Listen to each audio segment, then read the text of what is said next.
Hello, I'm Scott Manley.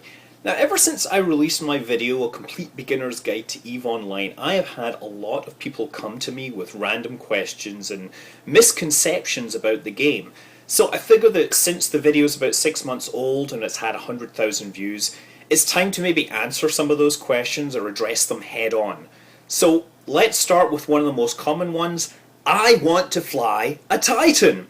I mean, of course, the Titans are the biggest ships in the game, and if you come from any other MMOs, you're always looking at the biggest and baddest thing you can be. I mean, there's no reason not to want the biggest, baddest thing, except that this is EVE, and you really don't get what a Titan is if you want to fly one on day one.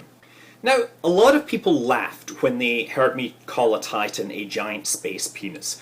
But I didn't make that up. That was the developers. They said this at a FanFest a couple of years ago.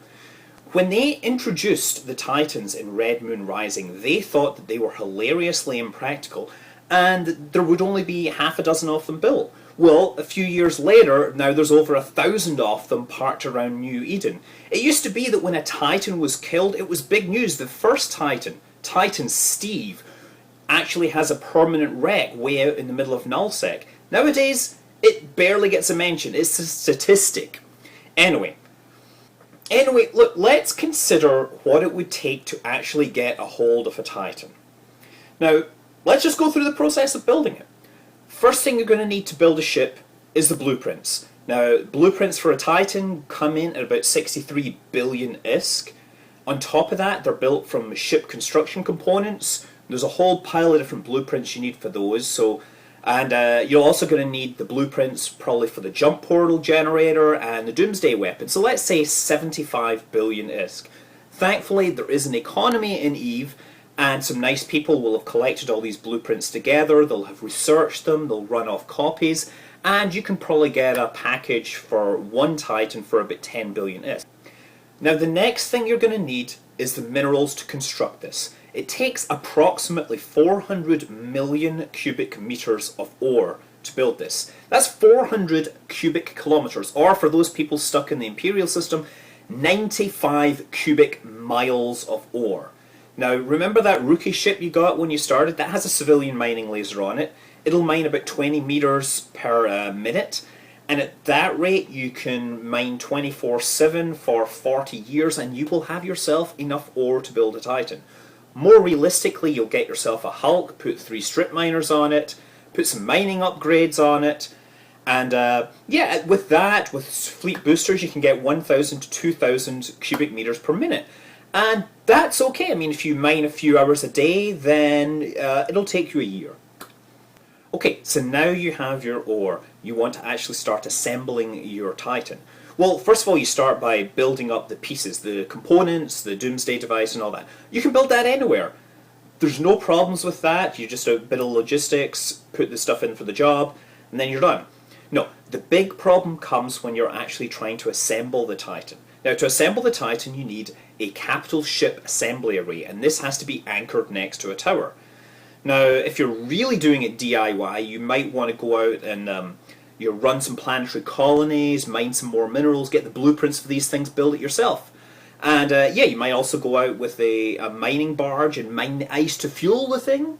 But I'm presuming that you're not that hardcore DIY and you just buy this stuff off the market for several billion and then you anchor it. Actually, you can't just anchor it. You have to find a friendly alliance which has a system which has sufficiently high sovereignty on it. That means that they've held it for long enough that they are allowed to build Titans. Once it's been held long enough and you've found yourself a friendly alliance, you anchor it, and it's seen outside the shield, so it is a giant sign to other alliances, hey, somebody's building a Titan. Which generally will attract the wrath of any nearby alliances because most nullsec entities think that having lots of Titans is only a good thing when they have it.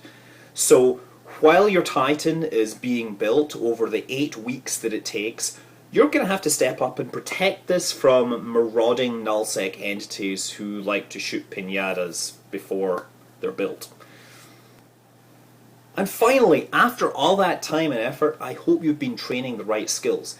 Now, if you just find the skills to sit in a Titan, it'll take you 6 months. If you want to do something useful with it, you're talking 18 months to 2 years, and even longer if you want to get perfect skills.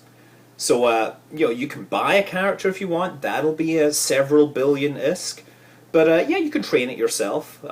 Look, long term, it's possible, it's doable. By the way, that Titan skill book, that is 5 billion ISK all on its own. Never mind the other capital ship skills you'll need. So now you've got a Titan. You can sit in it. What do you do with it? Well, you can't do very much in a Titan. They've kind of been deliberately designed around shooting other capital ships. See, the big thing with super capitals is that you can't dock them in regular stations. You can anchor a storage system next to a tower. Again, this is a huge magnet for other alliances to attack. But what most people do is, instead of paying the monthly fees to run a tower, is they basically pay for a second account, and they create another character on that account that has the 6 months of training just to sit in it. And then they'll switch it off to that character and let their main character fly around and actually do stuff that makes money to support the accounts. Because, really, Titans, they're strategic weapons. They only should get deployed when the Alliance needs them. They're not very good at shooting anything but other capital ships, and if they're out on their own without a supporting fleet, they are a huge target. So if you're a newbie logged in for the first time, forget about the Titans. I mean, that way only leads to disappointment. Take a moment, look at the pirate battleships. Those are awesome. The Machariel, the Balgorn, the Vindicator, the Rattlesnake, or the Nightmare. Nightmare is a pretty cool looking ship, and it has shields and lasers, which makes it seem really high-tech. But Titans, seriously, that only leads to disappointment, especially when you finally lose it in battle and have to find another 100 billion ISK to replace it. I'm Scott Manley. See you around. Fly safe.